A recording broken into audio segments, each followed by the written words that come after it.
Tonight's Fox 17 Waste Watch report. We are continuing to keep watch on how your community spends your money. Well, some say Nashville was planning to spend too much of that money on a bridge that really doesn't benefit enough people.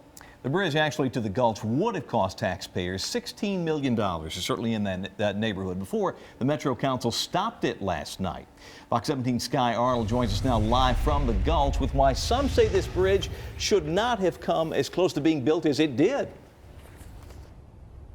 Well, guys, that pedestrian bridge would have started behind me by Cummins Station back there. It's the brick building. It would have stretched over the railroad tracks and then landing kind of where I'm standing right now, leading directly into the Gulch there. Now, it's a project some say would have been great for people who live here and for tourists, but money proved to be too much.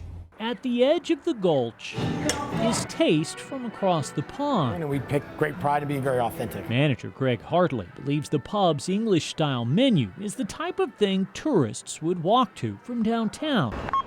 They had this pedestrian bridge to get here. I think that bridge would have been an easier way for them to get over here. Those hopes took a hit Tuesday night when Metro Council deferred the bridge. You need infrastructure improvements. Many council members believe Nashville should be spending that $16 million elsewhere. How many sidewalk projects do you have on request with Public Works for your district? The potential costs aren't the only problem some have either. Metro hired engineers to work on this bridge, and the process was far enough along to have these drawings.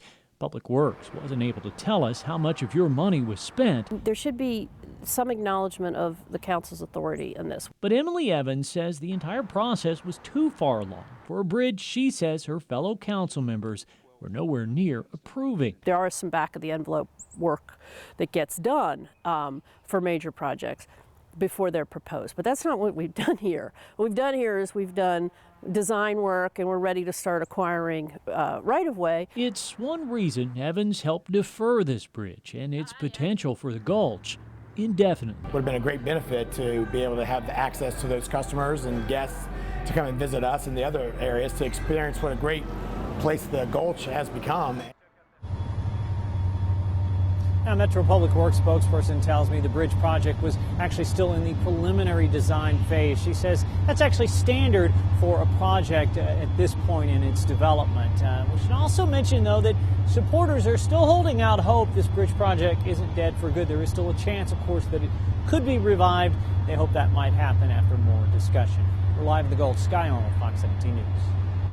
Thank you, Sky. Of course, you can find all of our Waste Watch stories online at fox17.com. Just go to the top of the page there and click on Waste Watch. You can also submit your ideas for Waste Watch stories in that same section.